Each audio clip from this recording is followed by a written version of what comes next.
নমস্কার বন্ধুরা, সবাই কেমন আছেন? আশা করি সকলেই খুব ভালো আছেন।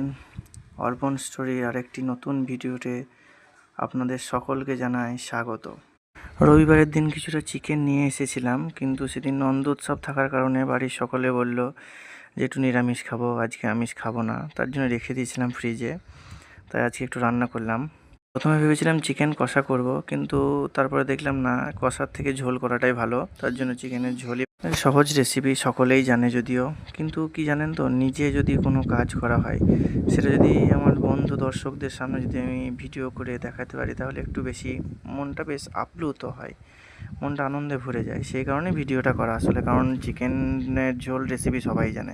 প্রথমে পেঁয়াজগুলো তেলের মধ্যে দিয়ে খানিক নেড়ে চেড়ে একটু নুন দিয়ে ভালো করে ভেজে নিলাম। ভেজে নেওয়ার পর প্রথমে একটু জিরে বাটা দিয়ে দিলাম, এবং জিরে বাটাটার বাটিটা ধুয়ে একটু জল দিয়ে ভালো করে এবার নেড়ে চেড়ে একটু নিচ্ছি, যাতে জিরের গন্ধটা কিছুটা কমে যায়। এবং ভালো করে নাড়তে থাকলাম, ভাজা ভাজা না হওয়া পর্যন্ত একটু ভালো করে ভেজে নিতে হবে, যাতে গন্ধ না থাকে জিরের, তাহলে খেতে একটু অন্যরকম টেস্ট লাগে। তার জন্য একটু ভেজে নিচ্ছি ভালো করে।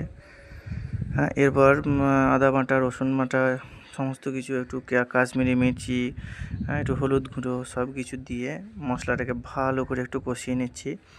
হালকা একটু জল দিয়েছি মশলা ধোয়া, এর মধ্যে একটু দিয়ে দিলাম হলুদ গুঁড়ো, কাশ্মীরি মির্চি এবং হলুদ গুঁড়ো দিয়ে ভালো করে মশলাটাকে একটু কষিয়ে নেব। একটু জলও দেওয়া আছে, জলটা একটু উড়ে যাক। যতক্ষণ পর্যন্ত না একটু তেল ছাড়বে ততক্ষণ পর্যন্ত মশলাটা কষতে হবে, না কষলে ভালো টেস্ট আসবে না খুব একটা। সেই কারণে আমি ভাজা ভাজা করে নিচ্ছি ভালো করে। মশলাটাকে দিয়ে সমস্ত ইনগ্রিডিয়েন্টস দেওয়া হলো, দেওয়ার পর মশলাপাতি দিয়ে এবার একটু ভালো করে কষিয়ে নিচ্ছি, যতক্ষণ পর্যন্ত না তেল ছাড়বে মশলা থেকে ততক্ষণ পর্যন্ত।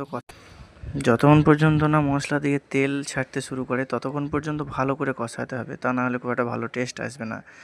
হ্যাঁ, তার জন্য ভালো করে কষিয়েই যাচ্ছি।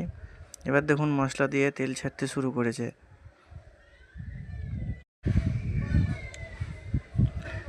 এরপরে আমি ম্যারিনেট করে রাখা চিকেনগুলোকে মশলার মধ্যে দিয়ে দিলাম।